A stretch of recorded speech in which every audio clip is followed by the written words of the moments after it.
I remember the first day that I held the syringe. I remember the feeling, my hands shaking. I can still picture the lighting in the room. I didn't know that that would actually become a part of my life.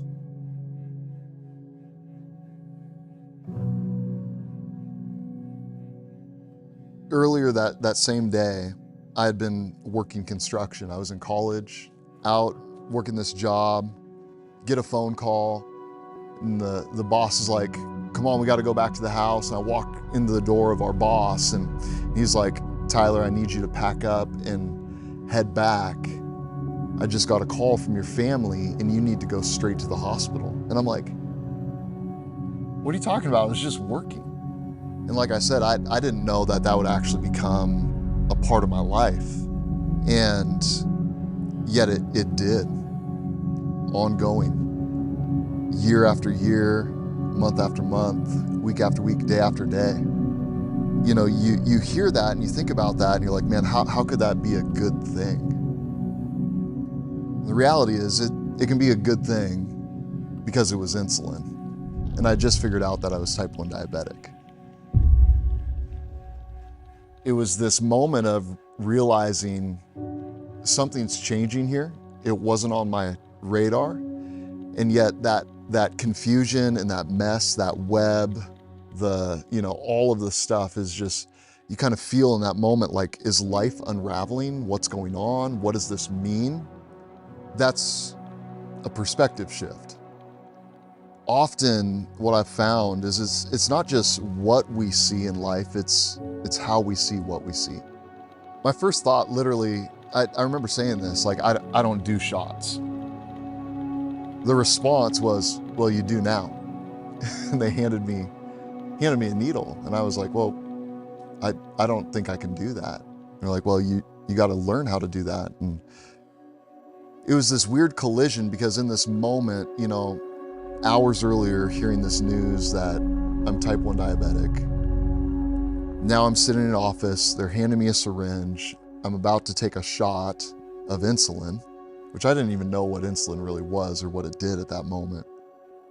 I was trying to figure out how on earth could this be good.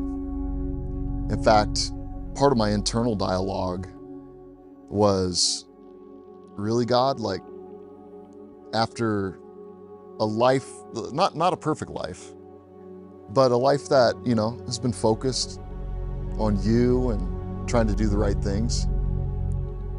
This? And I remember internally kind of asking the question, how could this ever be good?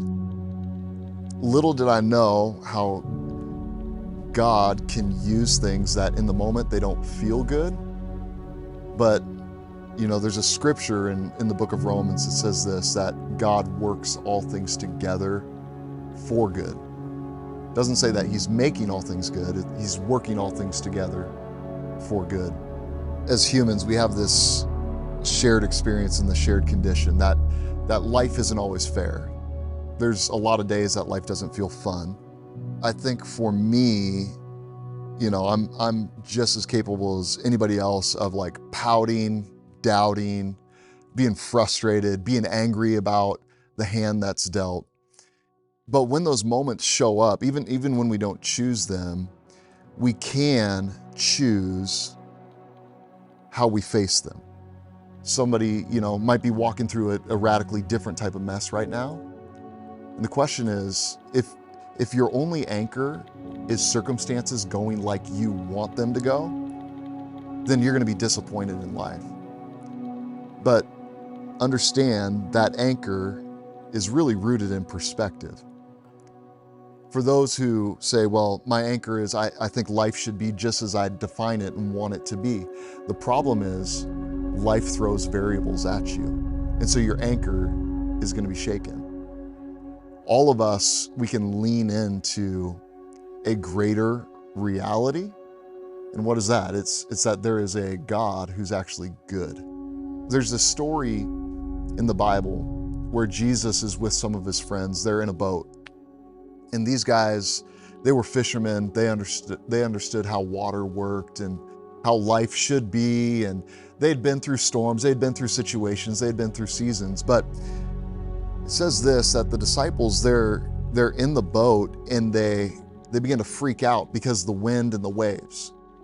Now here's what I believe, like their perspective was accurate. There was real wind, there was real waves.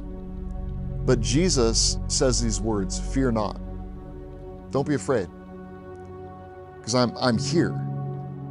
What he's inviting them to do is not necessarily change the circumstance, but to shift their perspective. Instead of their anchor being, we've gone through storms before, we've done it before, we can do it again. He's saying, no, recognize who's with you in the storm. And I think that, to me, is what's gotten me through the different storms of life, whether it was an unexpected diagnosis, a challenge in family or in work, whatever it is, it's hanging on to an anchor that's bigger than myself. How do we actually go about shifting our perspective? I'm convinced if you want your perspective to change, something's got to move. And most of us, we want our circumstances to move. But what do we do when the circumstances don't move? They are what they are. And I know that's where a lot of people, in the midst of the journey of life, they just want the things around them or even the things in them to change. But I think the key in shifting perspective is we have to be willing to move. And I think that's the invitation that Jesus gives us, is to move and try to align ourselves to see what he sees, to embrace what he's asking us to embrace. But that movement is always scary, because if God's asking me to move, to shift, to change my perspective, well, most of us, we want a guarantee before we move. But that's why this thing is called faith. We have to trust that maybe God does see what we don't see. Maybe there is, even though what I see might be real, what if there is a greater reality? Again, going back to the wind and the waves with the disciples, those wind and waves were real. The storm was real. But Jesus is inviting them to recognize, no, there's a greater reality, because the one who spoke the wind and waves into existence is with you in the boat.